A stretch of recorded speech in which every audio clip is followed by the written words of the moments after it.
Oke, teman-teman sekalian masuk satu persatu sambil budaya yang pertama kita terapkan ya.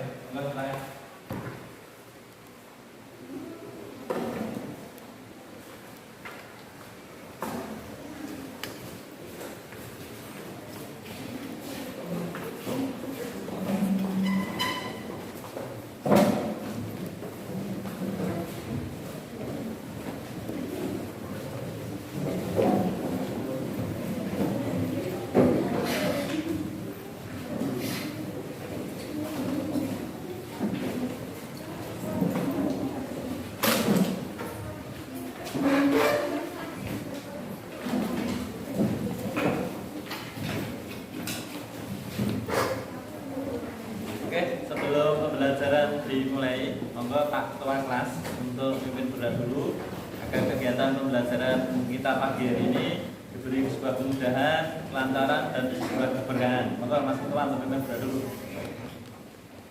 Siap, gerak, berdoa, mulai.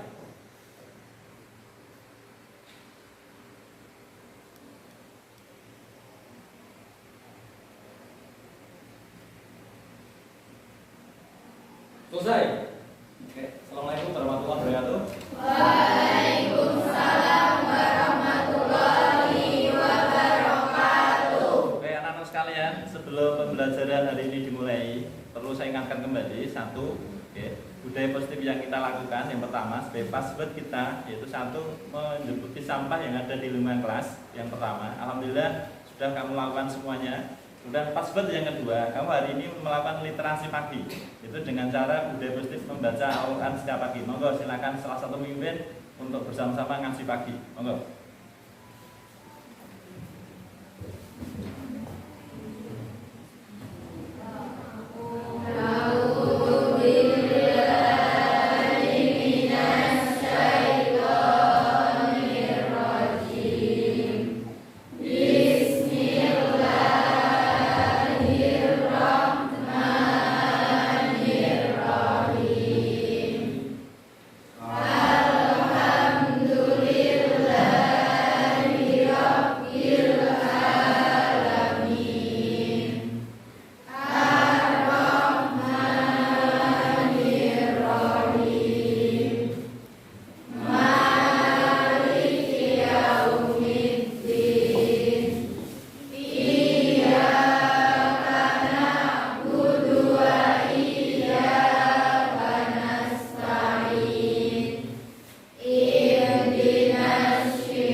Pagi hari ini menjadi bermakna.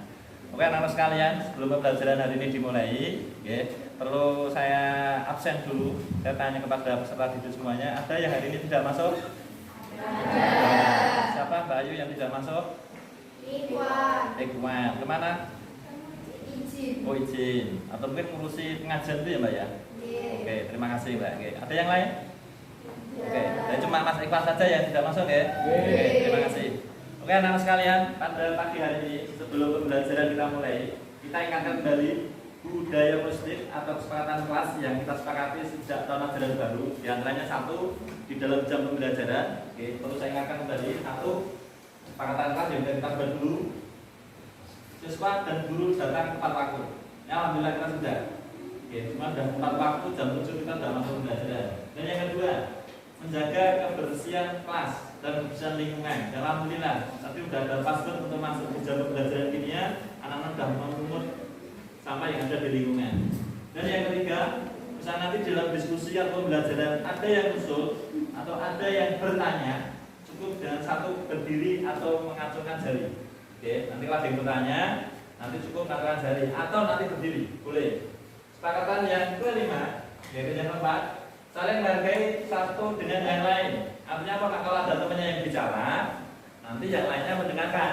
Nanti baru dianalisis, baru nanti kalau tidak cocok, silakan nanti disangka dengan cara bergantian. Dan yang kelima, kalau HP dimatikan atau di silent. Nah, nanti ada tidak mengganggu jam pembelajaran kecuali ada kelompok yang menggunakan media pembelajaran yang menggunakan HP atau laptop. Itu silahkan nanti digunakan. Tapi yang lainnya kalau tidak menggunakan, tolong untuk di silent. Dan yang terakhir, ada yang bicara, tolong yang lain memperhatikan. Termasuk kalau Pak Jokowi yang ngomong, tolong kamu juga memperhatikan. Kalau misalnya ada siswa salah satu yang ngomong, yang lainnya juga memperhatikan. Sepakat ya? Sepakat. Kesepakatan kita hari ini dan seterusnya seperti itu yang pernah kita buat di awal tahun ajaran pembelajaran. Oke, anak-anak sekalian, pada hari ini kita pembelajaran yaitu akan mengidentifikasi larutan asal dan basa. Di mana kamu kemarin, materi kemarin, kamu sudah saya terangkan tentang teori asal dan basa. Ada berapa teori asal dan basa? 3. Maka siapa yang berani menyebutkan 3 itu? Maka mengacungkan jari yang berani menyebutkan teori asal dan basa ada berapa kemarin? Mungkin bisa menunjukkan salah satu nggak apa-apa, nanti sudah dilengkapi teman yang lain. Silahkan.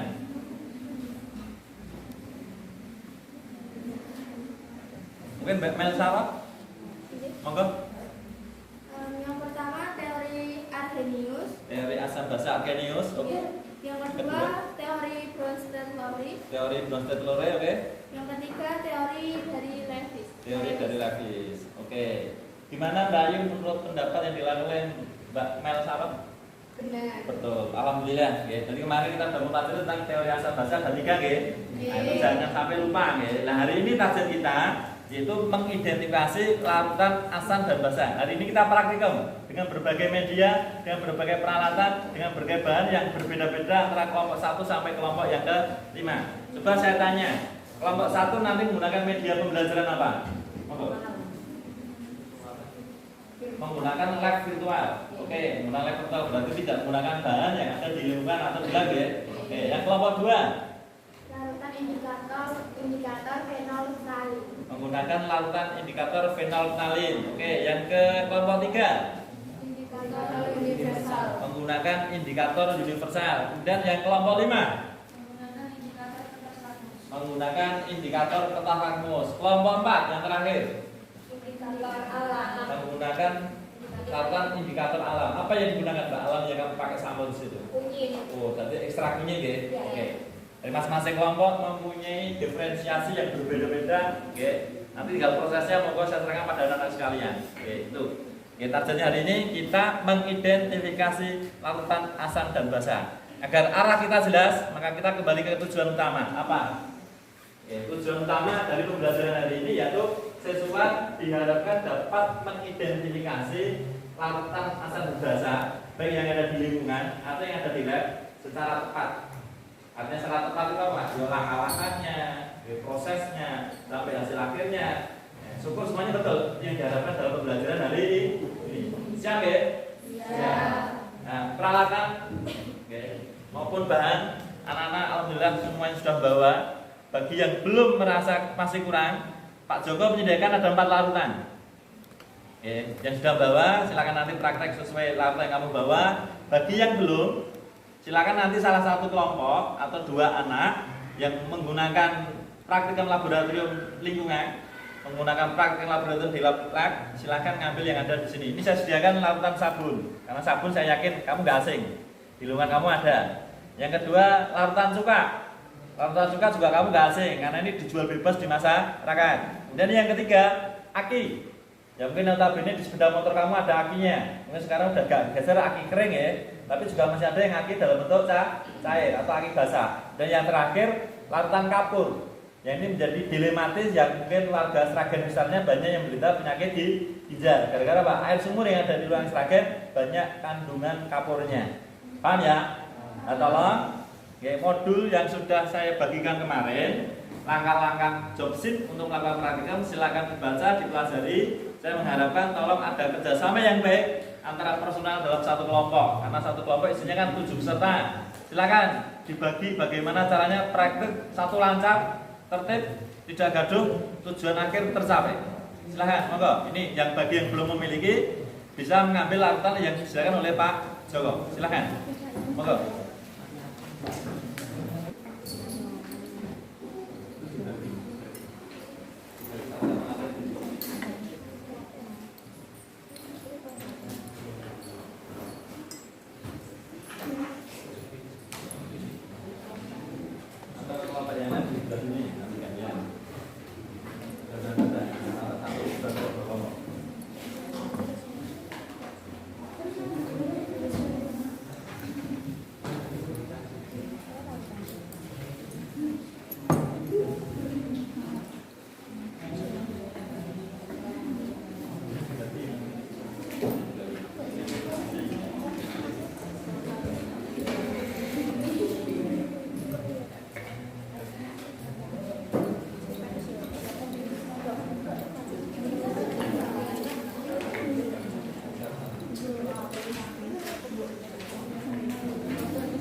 sekalian? Begitu.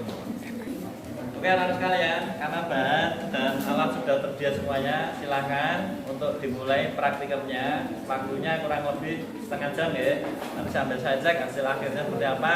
Nanti kalau misalnya ada yang kurang, itu tolong nanti diulangi lagi sampai hasilnya itu maksimal betul. Diusahakan betul. Gitu guys. Ini yang kelompok kelas virtual ya. Nah, silakan browsing yang menggunakan HP kamu. Tentang identifikasi latar asal bahasa yang menggunakan lab virtual yang ada di depan kamu. Silakan. Cek. Nanti hasilnya disimpulkan bersama, dirundingkan dalam satu kelompok. Nanti ada salah satu yang berbicara, yang lainnya nanti menempelkan hasil akhir di depan sana. Kapan yang sudah dipandu dan disediakan. Oke ya. Oke, silakan praktikum, diamati hasilnya. Nanti hasilnya ditulis dan disimpulkan bersama.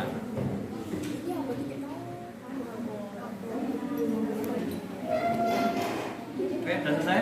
Oke, hasilnya ditulis, nanti dilaporkan bersama-sama. Jadi analisis dulu. Sudah hasilnya? Sudah dilakukan percobaannya? Sudah. Oke, ditulis hasilnya ya, padanya ya, disesuaikan dengan tabel yang sudah disediakan. Oke, untuk kelompok 4 ini menggunakan media kunyit ya. Harta yang digunakan tadi kapur, kemudian air aki dan air sabun, sama yang terakhir yaitu asam cupang ya. Cupang ya. Nah, hasilnya seperti apa nanti dicatat, hasilnya nanti dilakukan dalam proses diskusi ya. Praktikum hasilnya dicatat sebagai hasil percobaan, nanti dicatat masing-masing kelompok, nanti didiskusikan bersama, baru nanti pada event diskusi. Silakan nanti semuanya aktif berdiskusi ya, yang menggunakan media kertas lakmus. Oke, silakan lanjut.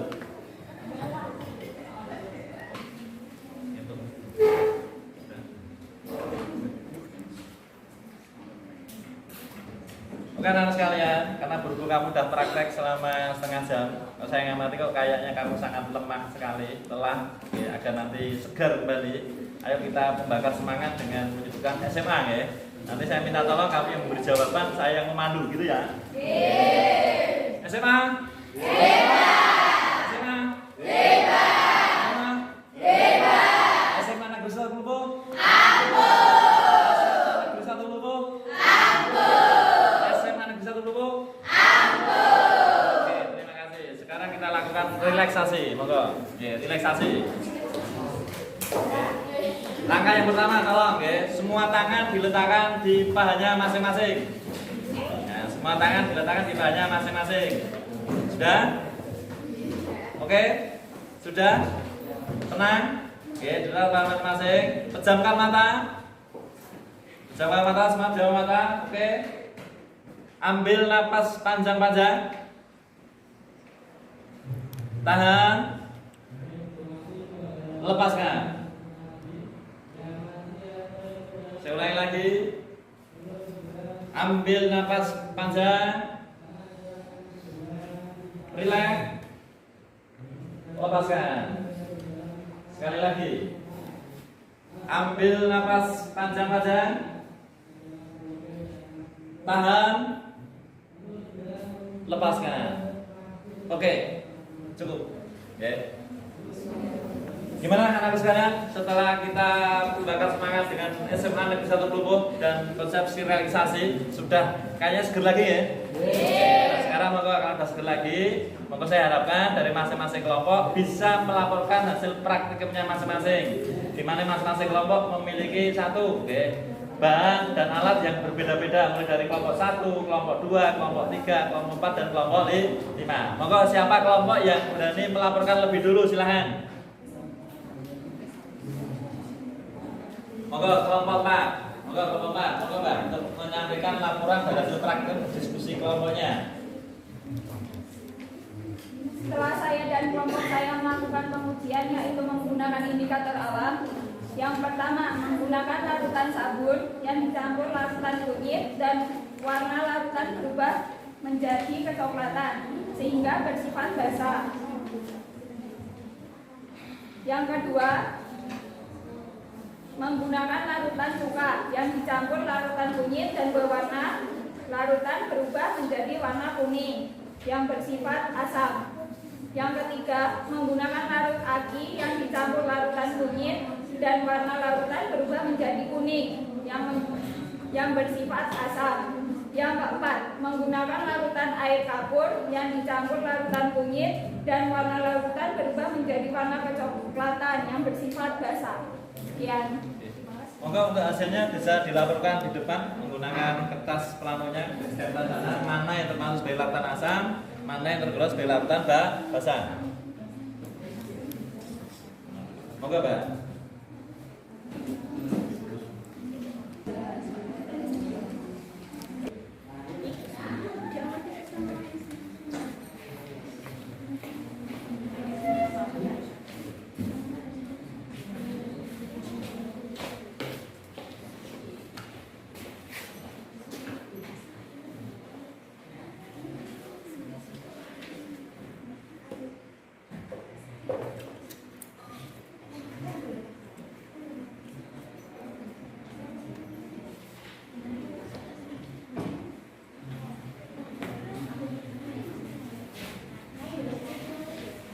Oke, ini saya laporkan untuk dari kelompok 4 bahwa larutan asam diantaranya tadi 1 larutan cuka dan yang kedua dari air aki. Oke, dan yang basah larutan basah yaitu 1 dari air kapur, kemudian yang kedua dari larutan air sabun. Gimana untuk kelompok lain mungkin yang mau menanggapi? Oh, monggo Mbak Rina mau menanggapi dari kelompok 2. Saya setuju dengan hasil penelitian kelompok 4. Oke, jadi udah betul ya Mbak ya, sebelahnya kayak. Oke, terima kasih. Monggo untuk kelompok yang lain mungkin yang mau melaporkan hasil praktikumnya. Oh, monggo kelompok 3, silahkan. Berdasarkan percobaan yang kelompok kami lakukan menggunakan indikator universal, dapat disimpulkan bahwa larutan sabun merupakan bersifat basah, larutan kapur bersifat basah, larutan aki bersifat asam, dan larutan cuka bersifat asam. Oke, terima kasih dari hasil praktikum dari kelompok 3. Monggo untuk yang hasilnya itu dirangkum, ditulis di template sana, nanti mengelompok. Oh, ini larutan asam, ini larutan basah. Silahkan, salah satu untuk menempelkan pelannya ke sana.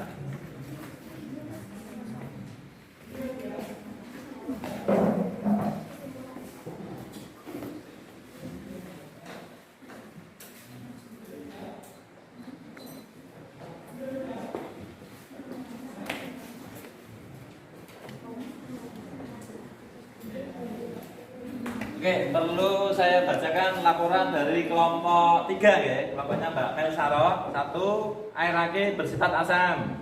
Kemudian yang kedua, larutan cuka bersifat asam. Dan yang basah dari larutan kapur dan larutan sabun. Oke, ya. Mungkin ada yang pengen menanggapi? Kayaknya dari kelompok 4 sama kelompok 3 hasilnya hampir mirip. Hampir mirip. Tapi mungkin kayaknya sudah meyakinkan ya. Nah, mungkin monggo laporan dari kelompok lain. Silakan. Kelompok lain. Monggo kelompoknya Mbak Lina, kelompok 2. Kami melakukan percobaan dengan menggunakan larutan indikator PP. Larutan sabun berubah warna menjadi merah sehingga bersifat basah. Larutan cuka berubah warna tetap bening bersifat asam. Larutan aki berwarna bening bersifat asam, dan larutan kapur berubah menjadi warna merah sehingga bersifat basah. Oke, kesimpulan dari kelompok 2 alhamdulillah juga sudah meyakinkan betul. Maka untuk hasil diskusinya bisa ditempelkan di plano depan. Nah, kita diskusikan bersama.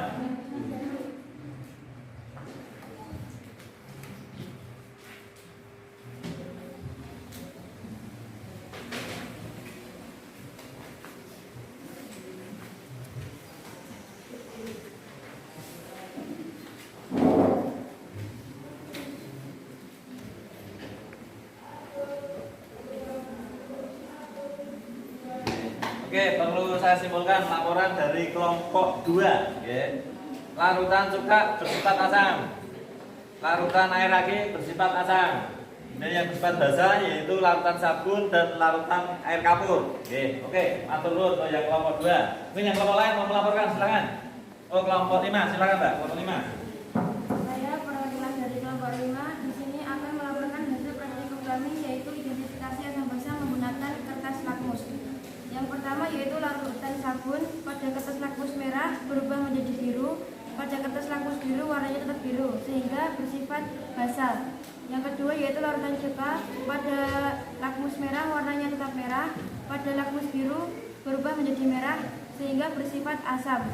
Yang ketiga yaitu larutan air asu lakmus merah warnanya tetap merah, lakmus biru berubah menjadi merah yaitu bersifat asam. Yang ketiga yaitu larutan kapur pada kertas lakmus merah berubah menjadi biru, pada kertas lakmus biru warnanya tetap biru sehingga bersifat basal. Maka untuk yang lain sudah melakukan kesimpulannya ditempelkan di depan dan nanti kita klasifikasi bersama.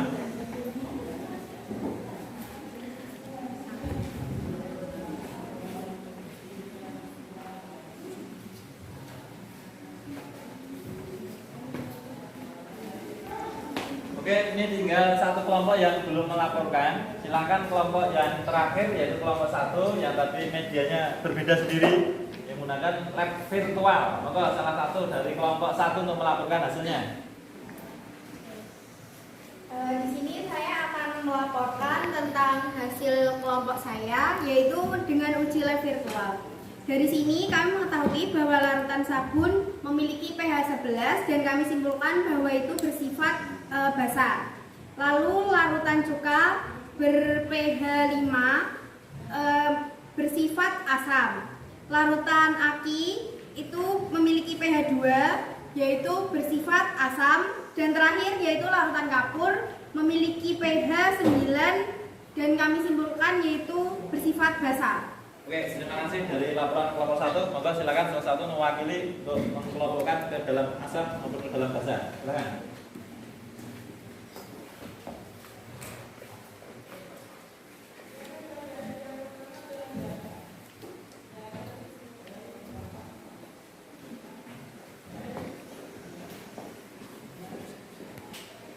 Oke, anak sekalian, dari 5 kelompok masing-masing sudah melaporkan hasil praktikumnya dan masing-masing juga sudah mengelompokkan di papan pantun di bagian depan sini.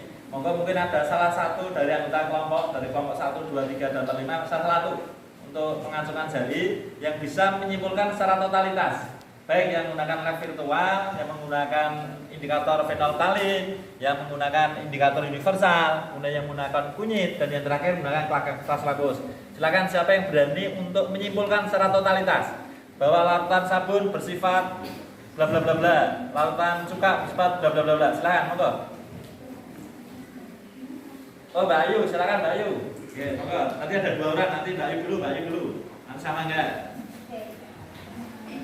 Kesimpulannya yaitu yang pertama larutan sabun bersifat basah. Oke, larutan sabun bersifat basah. Larutan cuka bersifat asam. Larutan cuka bersifat asam. Larutan air aki bersifat asam. Larutan air aki bersifat asam. Dan terakhir larutan kapur bersifat basah. Dan yang terakhir air kapur bersifat basah. Ini pendapat dari Mbak Ayu. Mungkin ada pendapat yang lain nanti dari kelompok 4 kayaknya ada yang mengacungkan jari. Silakan. Kesimpulan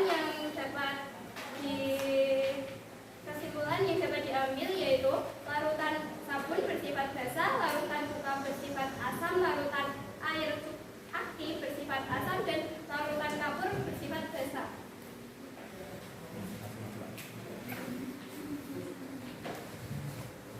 Oke, anak-anak sekalian, dari kesimpulan dari Mbak Ayu maupun Mbak Sikaro, oke, yang tadi menyimpulkan dari kelima percobaan, baik dari kelompok 1, kelompok 2, kelompok 3, kelompok 4, dan kelompok 5, hasilnya mengucul sama. Ya perlu saya simpulkan bersama di sini, ya. Saya garis bawahi. Ini tadi hasil praktikum kamu hari ini sudah selesai dan sudah mendapatkan hasil yang sama. 1, larutan cuka bersifat asam. Dari 5 percobaan yang dilakukan ternyata hasilnya sama. Yang kedua, larutan air aki bersifat asam. Oke. Kemudian yang ketiga, larutan air sabun bersifat basah. Dan yang terakhir, larutan air kapur bersifat basah. Paham ya? Paham. Nah, sekarang kemudian pertanyaan Pak Joko yang kedua sebagai hasil kesimpulan yang kedua. Setelah dilakukan berbagai percobaan tadi, ada berapa cara mengidentifikasi larutan asam dan basah? Mungkin ada yang bisa menentukan jari. Minimal sebutkan 4. Minimal 4. Ada berapa cara mengidentifikasi larutan asam dan basa? Cara mengidentifikasi larutan asam dan basa. Yang pertama menggunakan indikator kertas lakmus, yang kedua indikator alam, yang ketiga larutan indikator fenol, yang keempat indikator universal, dan yang kelima lab virtual. Oke, dari laporan dari kelompok 4 bahwa cara mengidentifikasi larutan asam dan basa tadi sudah disebutkan ada 4. Di antaranya 1, menggunakan kertas lakmus. Yang kedua, menggunakan larutan indikator alam. Ya, yang diambil sampel tadi menggunakan kunyit. Mungkin juga ada kan indikator yang lain ya, mungkin mahkota bunga sepatu atau kulit manggis. Mungkin sampel-sampel yang lain sudah bisa. Dan yang ketiga, menggunakan indikator universal. Kemudian yang keempat, menggunakan larutan indikator. Nah, salah satu sampel yang digunakan tadi yaitu indikator fenolphthalein. Masih ada 1 yang belum disebutkan. Mungkin ada yang mau menyebutkan, silahkan. Apa? Silahkan yang mau menyebutkan. Masih ada 1, ada 5 cara kemarin yang saya jelaskan. Silahkan. Yo, agak keras mengacungkan jari. Tadi kesepakatan bersama kan itu kalau mau usul. Oh, monggo Mbak Resviana. Yang 1 menggunakan pH meter, Pak. Oke, Mbak Resviana mengatakan salah satu yang kelima yaitu menggunakan pH meter. Jadi ada berapa cara anak-anak sekalian mengidentifikasi larutan asam dan basa? 5. Ada 5. Perlu saya garis bawahi lagi. 1, menggunakan kertas lakmus. Yang kedua, menggunakan larutan indikator alam. Yang ketiga, menggunakan larutan indikator yang ada di lab. Bisa menggunakan PP, bisa menggunakan bromotimol biru, bisa menggunakan metil merah atau metil jingga. Yang keempat, menggunakan indikator universal. Dan yang terakhir itu menggunakan pH meter. Nah, untuk praktek berikutnya silakan nanti dicoba di lab atau kertas kimia. Nanti menggunakan praktek menggunakan pH meter. Jelas semuanya anak-anak sekalian? Jelas. Oke, berhubung tujuan pembelajaran dan praktek sudah selesai. Sebagai respon dari kamu, feedback dari kamu, oke, ini nanti kita ulangan sebentar, oke. Apakah tujuan pembelajaran ini indikator sudah tercapai atau belum? Kalau nanti dikerjakan sendiri-sendiri, yang diutamakan 1 kejujuran, tanggung jawab itu di depan, oke. Jangan tanya kanan dan kiri, dikerjakan, nanti setelah itu dikumpulkan. Sebelum mengerjakan tugas ulangan ini, tolong laporan portofolio yang sudah kamu buat di masing-masing kelompok. Tolong nanti dikumpulkan. Oke, tolong nanti dikumpulkan. Oke, laporan portofolio karena itu sebagai data saya sebagai tes formatif dalam pelaksanaan pembelajaran hari ini. Paham ya? Oke, paham ya? Oke.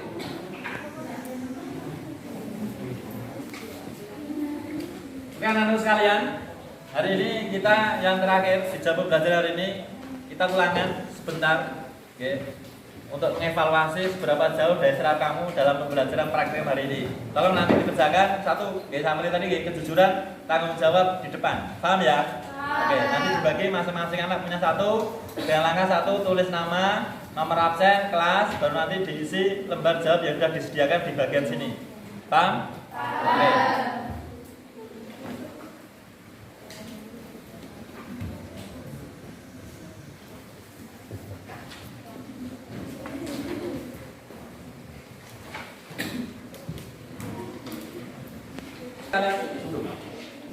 Oke anak sekalian, sambil mengerjakan soal, ini saya ngambil laporan portofolio yang kamu buat tadi selama kamu mengerjakan praktikum. Sambil ya? Masih lah ya.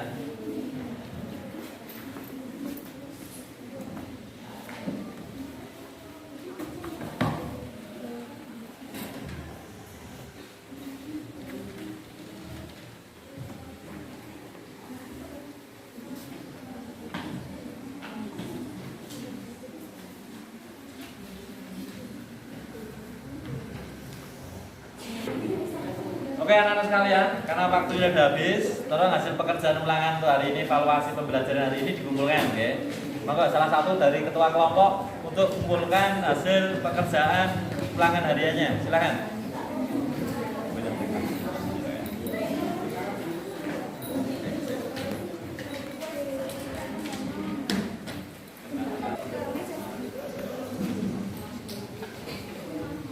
Monggo yang kelompok yang lain, ini kelompok 4 sudah masuk hasil ulangannya. Oh, kelompok 1, oke. Kelompok 2 sudah selesai? Oke, kelompok 2. Kelompok 3? Oke. Yang kelompok 5? Kelompok 5? Kelompok 5?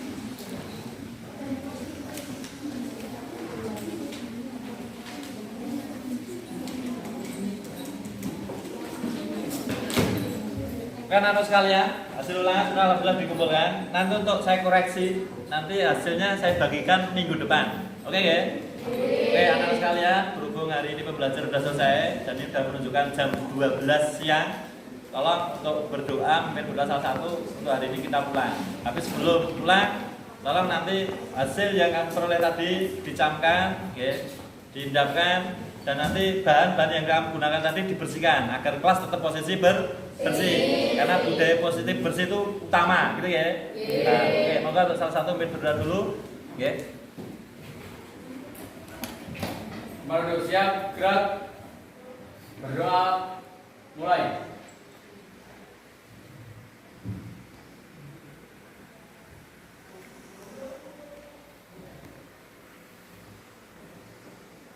Selesai. Oke, assalamualaikum warahmatullahi wabarakatuh. Waalaikumsalam warahmatullahi wabarakatuh. Hati-hati di jalan, oke, semua sampai tujuan. Oke. Anak sekalian sebelum pulang,